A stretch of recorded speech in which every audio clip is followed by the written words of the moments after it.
네, 이번 시간에는 연약지방 계량 공법에 대해서 배워보도록 하겠습니다. 자, 먼저 지방 계량의 원리인데요. 이 원리에 관한 문제를 이해하고 있는가를 물어보는 게 한 별표 3개 정도의 출제 비율을 보이고 있습니다. 자, 점성토 같은 경우에는 흙 자체를 좋지 않은 흙이기 때문에 바꿔버리는 치환을 하거나요. 또는 꾹 눌러서 물을 빼거나 아니면 탈수해서 물을 빼는 방법입니다. 그래서 우리가 집안을 계량한다는 것은 물과의 전쟁이라고 보시면 됩니다. 그러니까 물을 빼거나 물을 못 들어오게 막거나 하는 것이라고 보시면 되겠죠. 근데 살토 지방 같은 경우에는 꾹 누른다 해서 물이 절대 빠지지 않습니다. 그래서 살토는 흔들어야 됩니다. 그래서 진동과 충격에 의해서 가능하다. 왜냐? 사질토는 바닷물을 막고 있잖아요. 바닷물이 이렇게 민다고 해서 밀립니까? 밀리지 않죠. 그래서 진동이나 충격으로 흔들어야만이 가능하다라는 얘기가 되겠습니다. 자, 그 다음에 점성토 집안의 계량공법입니다. 이거는 그 살토 집안의 계량공법과 섞어서 물어보기 때문에 반드시 암기를 하셔야 되고요. 이게 한 별표 5개 정도의 출제 비율을 보이고 있으니까요. 잘 숙지하셔야 되겠습니다. 일단 앞자만 딱 있죠. 치, 앞, 탈, 배, 고. 5개 공법이 있어요. 치압, 탈, 배고가 있다. 그 다음에 치환공법에는 기폭, 강동 4가지가 있고요. 강제 안밀 공법에서도 프리로딩과 압성토 공법이 있더란 얘기고요. 그 다음에 탈수 공법은 샌드 드레인 공법과 페퍼 드레인 공법, 그 다음에 베이스 공법은 웰 포인트 공법과 디벨 공법, 그 다음에 고글 공법에는 이제 생소 전전이 있는데요. 점성토 같은 경우에는 충격이나 진동을 주면 안 되기 때문에 전기 쪽에 보면 충격이나 이런 말들이 없죠. 그죠? 일단 전기가 사질토 집안에서도 나오거든요. 거기서는 이제 충격이란 말이 등장을 하게 됩니다. 자, 이 외에도 이제 JSP 공법이라는 게 있어요. 그죠? 이 JSP 공법 같은 경우에는, 자, 정의를 한번 읽어보도록 하겠습니다. 자, 초고압의 Z를 이용하여 연약 집안의 내력을 증가시키는 집안 고결제 주입 공법이라는 겁니다. 그렇죠? 그래서 이것은 뭐 더블 로드 선단에 제팅 노즐을 장착해서 시멘트 주입제를 분사하면서 회전하게 함으로써 집안을 강화시키는 공법이라고 합니다. 그죠? 자, 이것들은 뭐 그런 것이 있다는 정도 아시고요. 자, 이번 사질토 지방 계량 공법인데 이것도 점성토 지방 계량 공법에 비해서는 출제율은 낮지만 별판 2개 정도의 출제율을 보이고 있더란 얘기가 되겠습니다. 그래서 이것도 앞자만 따세요. 진다, 폭전, 약, 동입니다. 진동 들어갔죠? 다진 때려야 되잖아요. 폭파, 충격 주죠? 전기도 충격을 줘야 됩니다. 약액주, 약 주는 것은 뭐 어디나 가능한 거죠. 그 다음에 동안밀, 동다지는 건 뭔데? 엄청나게 무거운 걸 엄청난 높이에서 자유낙하시켜서 쿵쿵 때리는 걸 얘기합니다. 그죠? 엄청난 충격이겠죠? 그래서 동안밀, 동다짐이고요. 그다음 동치환도 있어요. 근데 하는 방식은 똑같은데 치환할 재료를 밑에 쫙 깔아놓고 때려버리면 흙속 깊이 들어가면서 치환이 되겠죠. 이건 동치환이고요. 그 다음에 다진 모래말뚝, 즉 콤포저 공법도 사질지방 계량법의 일정이다 이렇게 보시면 되겠습니다. 이제 구체적으로 조금씩 알아보면요. 자, 점토지방 계량 공법은 치환 공법은 아예 바꿔버리겠다는 얘기고, 프리로딩은 사전 안밀 공법인데 여기다 어떤 건물을 짓기 전에 그 건물 이상 되는 무게의 하중을 성토를 해놓으면 밑으로 이미 치마가 끝나겠죠. 그러면 그 다음에 어째요? 그 건물을 얹으면 안전하게 되겠죠. 근데 만약에 연약지방이면 이렇게 밀려서 이렇게 주변에 이렇게 올라올 수도 있어요. 그쵸? 여기다 못 올라오게 여기도 또 이렇게 성토하는 게 있어요. 그러면 이거는 올라오지 못하도록 누르는 게 주 목적이기 때문에 이것을 뭐라 하냐면 압성토다. 이렇게 부릅니다. 그 다음에 이제 샌드 드레인 공법인데 이건 뭐냐면요. 요 주변에 이렇게 모래 기둥을 설치합니다. 이렇게 구멍을 파고요. 캐싱을 넣은 상태에서 구멍을 파고요. 그 캐싱 안에 모래를 집으면서 캐싱을 빼버립니다. 그럼 기둥이 성립이 되겠죠? 그래갖고 주변 연약 점토가 갖고 있는 물을 받아서 이렇게 위로 올립니다. 그러면 여기다 이제 샌드 매트를 깔아놔요. 그러면 여기를 타고 또 물이 좌우로 이렇게 빠지게 되겠죠. 이런 논리로 물을 빼는 공법이 바로 샌드 드레인 공법이 됩니다. 그러면 이 샌드 매트는 시공이 끝나면은 어떤 역할을 하느냐. 먼저 처음에 시공 중에는 그 연약지방 계량 중에는 상부의 배수층 역할을 하게 되겠죠. 그래서 나중에 여기다 성토를 더 추가를 하면 성토 내부에서 지하 배수층을 형성하게 되겠고요. 그죠? 또 그 이전에 모래를 깔아 놓으면 처음에 연약지방이니까 장비가 다닐 수가 없었어요. 근데 모래를 일정 두께 이상 깔면 위로 장비가 이렇게 다닐 수가 있게 돼요. 그래서 시공기계의 주행성이라고 하는 트래피카빌리티를 확보할 수 있게 된다는 얘기가 되겠습니다. 자, 샌드 드레인을 배열할 때 이렇게 삼각으로 배열하는 경우가 있고 이렇게 사각으로 배열하는 경우가 있는데요. 삼각 배치하는 경우에 이 연양원의 직경은 1.05S가 되고요. S는 말뚝의 중심관계이고요. 그다음에 이렇게 사각으로 배치하는 경우에는 1.13S가 되겠습니다. 이때 여기 시험 출제 비율이 별표 1개 정도 보이고 있으니까요. 꼭 숙지를 하셔야 되겠습니다.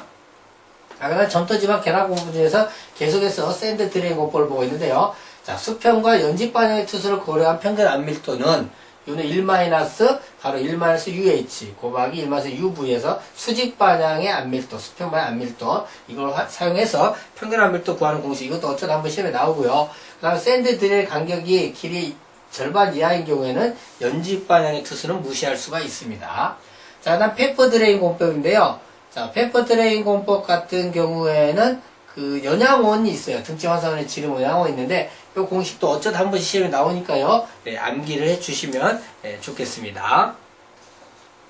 자, 그 다음에 샌드 드레인 공법에서 페퍼 드레인 공법의 장단점이 이렇게 되는데 페퍼 드레인 공법은 페퍼가 종이잖아요. 종이. 그러니까 굉장히 단단한 합성주의 성분을 갖다가 만드라리라는 장비를 이용해서 땅속에다 이렇게 꾹 눌러서 심어버립니다. 자, 그러면 여러분들 쉽게 생각해서 방에 물이 이렇게 엎질러졌어요. 방에 물이 엎질렀는데 그거를 모래로 깔아가지고 물을 빨아서 저쪽으로 빼는 속도가 빠를 것 같습니다. 신문지로 이렇게 닦아버리는 게 빨라요. 신문지로 닦아버리는 게 빠르죠. 그런데 반면에 모래는 속도는 늦을지 모르지만 계속해서 그쪽을 타고 물은 빠져나가질 수는 있어요. 근데 신문 같은 경우는 일정 이상 물을 흡수하면 더 이상 흡수를 못하죠. 그죠? 이렇게 해서 모든 구조물이 뭐라 하냐면 모든 구조물이 자기가 해야 될 역할을 하지 못하게 되는 상태를 열하라 갑니다. 그럼 신문이도 열화가 빠르겠죠. 그러니까 페퍼 드레인이 샌드 드레인에서 열화는 빠르겠죠. 자, 요걸 생각하면서 우리가 좀 장단점을 읽어 보도록 하겠습니다. 그래서 페퍼 드레인의 장점은 초기 배수가 굉장히 빠르다는 얘기죠. 그리고 얕은 심도에서 공사비가 저렴하고요. 드레인 다음에 깊이 반응이 일정하다는 얘기죠. 그러니까 이렇게 만들어내는 합성수를 쭉 집어넣으니까 일정하게 되죠. 반면에 샌드 드레인 같은 경우는 그 케이싱에다 모래를 집어넣고 케이싱을 쑥 빼버리기 때문에 이렇게 들쑥날쑥하게 됩니다. 잘못하면 이렇게 끊어져 버리는 최악의 상황이 생길 수도 있어요. 자, 그런데 페퍼는 일정하다는 얘기고요. 또 그 드레인 보드가 중량이 가볍고 운마침이 용이하고 타설의 지방을 변화시키지 않죠. 꾹 눌러서 압입을 시키니까요. 이것도 별표 1개 정도 출제비를 보이고 있습니다. 단점도 마찬가지 별표 1개 정도 출제비를 보이고 있는데 아까 말씀드린 바와 같이 장시간 사용을 하면 열화 현상이 생겨서 배수 효과가 떨어진다라는 얘기가 되겠습니다. 그 다음에 이제 팩드레인이라는 건데요. 팩드레인은 뭐냐면요. 이렇게 샌드를 설치하다 보면 이렇게 잘록함이라든지 절단됨이 있잖아요. 그죠? 요것들을 보완하기 위해서 포대에 모래를 채웁니다. 그래서 만들면, 그래서 포대에 모래를 채우면 이런 잘록함이 없어집니다. 그죠? 그래서 그러한 목적으로 나는 것이 팩드레인 메소드 공법이라 이렇게 보시고, 그 외에도 뭐 전기 침투, 그 다음 침투압 공법, 그 다음에 생수업회, 말뚝 공법 등등이 있다고 합니다. 자, 일시적인 지방이로 이거는 영구적으로 놔두는 것이 아니라 꼭 필요한 그때만 쓰겠다는 건데요. 웰 포인트 공법인데요. 이렇게 웰 포인트를 이렇게 어느 정도 일정 시공수 이하로 이렇게 설치를 해서 여기를 통해서 물을 이렇게 빼내는 그러한 방식이 바로 웰 포인트 공법이 되겠습니다. 자, 일시적인 지방 공법에는 이거 보면 있어요. 이렇게 웰 포인트 공법이 있고, 그 다음에 디웰 공법이 있고요. 그 다음 뭐가 있어요? 쇠서 말뚝 공법이 있고, 이것도 대기압 공법이 있고, 뭐 이런 것들, 기타 등등이 있죠. 그래서 참고를 하시고요. 자, 웰 포인트 공법이라고 하는 것은요, 자, 실트질 모래지반에 가장 효과적이라고 하고요. 점토지반 곤란하다고 되어 있죠? 사질토에서는 굴착 시에는 보링을 방지하고, 점속대는 안밀촉진에 이용을 하고요. 웰 포인트 간격은 2m 내로 하고, 배수 가능 심도는 뭐 6m다 참고하시고요. 그 다음, 디벨 공법은 깊은 우물 공법이기 때문에, 깊다, 많다, 대량의 뭐 이런 용어들이 나옵니다. 그죠? 그러니까 대량의 물, 많은 양은 뭐 깊은 것 이런 것들을 양수하게 쓰는 게 바로 디벨 공법이다. 당연히 디벨은 웰 포인트 공법으로 불가능한 곳에서 적용이 되겠죠. 그래서 디벨 적용은 자 여기 보시면 뭐예요? 영수량이 매우 많아. 웰 포인트 적용 곤란. 예? 그죠? 추수개수가 큰 지하수의 저하. 예? 이런 얘기죠. 양수량이 많다, 깊은 대수층의 양수가 가능하다. 이런 것들이 이제 특징이라고 할 수 있겠네요. 자, 그 다음에 대기압 공법인데, 대기압 공법이라는 건 뭐냐면은, 양압제ban 있으면 여기다 비닐을 하고요. 잘 매듭을 하고 펌프로 진공 펌프로 여기를 진공 상태로 만들어 버립니다. 그러면 대기는 이곳을 채우려고 하기 때문에 이렇게 압력이 물도 어째요? 빈 공간이 있으면 그곳을 흘러가서 채우려고 하잖아요. 그렇듯이 기압도 이렇게 채우려고 한단 말이에요. 그러면 이 누르는 압력이 진공 상태는 줄어들지 않기 때문에 그대로 연합 기반을 누르게 되겠죠. 그래서 대기압을 이용해서 안미를 한다 해서 대기압 공법 또는 진공 안미 공법이라고 합니다. 자, 그 다음 동결 공법이라고 하는 것은요, 겨울철에, 자, 우리가 학교 운동장, 흙이 운동장이 있어요. 거기에 비가 옵니다, 여름에. 그러면 찔퍽찔퍽해서 연약하죠. 그런데 거기가 만약 겨울이라고 치면 꽁꽁 얼면 어째요? 단단해서 사람이 이렇게 밟고 지나가도 빠지지 않죠. 그래서 일시적인 효과적으로 그걸 이용하겠다는 게 바로 동결 공법이 되겠습니다. 자, 기타적인 방법으로 동다진 공법, 동활 공법. 자, 이걸 아까 설명드린 바와 같이 10에서 2볼트의 무거운 추를 굉장히 높은 높이에서 자연학화시켜서 때려서 다지는데, 이거는 시중에서는 쓸 수가 없죠. 시가지에서. 그래서 해안 매립지라든지 쓰레기 매립장 등에서 활용이 되고 있습니다.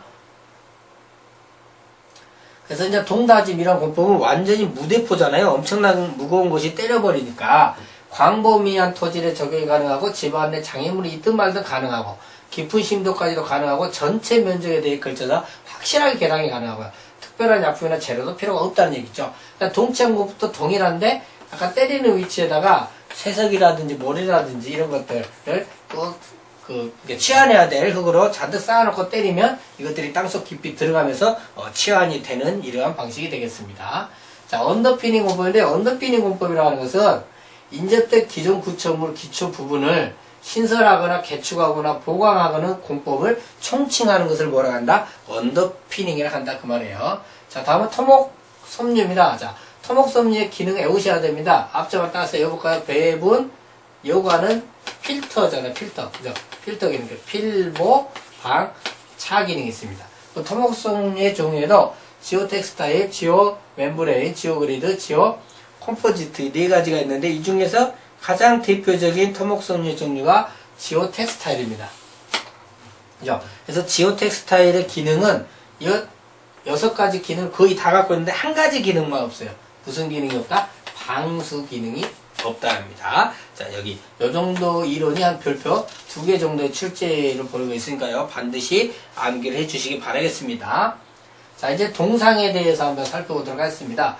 동상은, 자, 일단은 물이 있어야 되죠. 그죠? 그 다음에 0도씨 이하의 온도가 지속이 되어야 되고요. 동상을 받기 쉬운 흙이 존재해야 되면서 물과 온도와 뭐가 있어야 돼? 흙이 있어야 돼. 어느 깊이? 동상이 집안 전체를 동상 얼지는 않고요. 일정 깊이가 있어요. 이걸 동결 깊이라고 합니다. 이 안에 존재를 해야 된다는 얘기가 되겠죠. 그래서 동상약을 지배하는 인자는 뭐뭐 있냐 했을 때, 저 지하 깊은 곳에서 모관 상승이 일어나고 여기까지 오면 동상이 일어날 수 있겠죠. 그래서 모관 상승 크기도 지배할 것이고요. 또 얘가 수수성이 크면 잘 얼질 않아요. 물이 수수쑥 지나가면. 그래서 우리 겨울철에 수도꼭지를 틀어놓기도 하잖아요. 얼지 않도록. 그죠? 그래서 이 투수성이 또 지배를 할 거고요. 그 다음에 추운 온도, 동결 온도가 얼마나 지속이 되는가, 그에 따르기도 하고, 이 동결 심도가 깊냐 얕냐, 여기에 또 영향을 받기도 하겠죠. 그래서 이 동결 심도 G 공식은요, 자, 이 테라더 공식 우리가 이용을 많이 합니다. 그래서 C 루트 F다. 그래서 F는 세타 곱하기 T인데, 세타는 뭐냐, 0도씨 이하의 온도고요. T는 그 지속 시간인데, 데이, 날짜로 집어넣으면 날짜로. 그죠? 그렇기 때문에 동결 지수가 데이로 되어 있잖아요. 그죠? 그래서 계산을 하시면 동결심도 계산이 된다. 이것도 별표 1개 정도의 중요성을 갖고 출제가 되고 있다는 얘기가 되겠습니다. 그럼 이러한 동상은 어떻게 방지를 하겠느냐? 자, 원인은 물과 온도와 흙이죠. 그쵸? 그래서 이걸 생각하면 되겠는데, 이거는 별표 한 4개 정도의 중요성을 갖고 출제가 되고 있으니까요. 반드시 숙지를 하셔야 하는데, 먼저 물의 유입을 막으면 되겠죠. 배수구를 설치한다든지 이런 것들 등등 해서, 또 모관수 위에서 올라오지 못하도록 막고 지하수에 상승을 못하도록 막겠죠. 어떻게 하면 돼요? 지하수의 바로 위쪽에다가 배수층을 설치해서 물이 그쪽으로 빠져나가도록 해버리면 되겠죠. 또 동결하기 어려운 재료를 바꿔버리면 되죠. 그죠? 그러면 얼질 않게 되겠다. 또 온도가 문제잖아요. 이제 이건 물이었고 이건 흙이었잖아요. 온도, 단열재를 해서 또 열선을 배치한다는 데서 따뜻하게 해버리겠다, 이런 얘기죠. 그래서 물, 흙, 온도 처리했고요. 나머지 이것도 저것도 잘 안되면 약을 주겠다는 얘기가 되겠고요. 그죠? 그 다음에 구조물의 기초를 그러니까 아까 근육 깊이, 그죠? 얕은 기에서 근육 깊이를 확보하는 얘기는 그 기초를 동결 심도보다 더 깊이 설치해주라는 얘기야. 그래야 구조물의 지장을 받지 않는다는 것이 되겠습니다. 자, 지금까지 연약지발 계량 공법에 대해서 살펴보았습니다.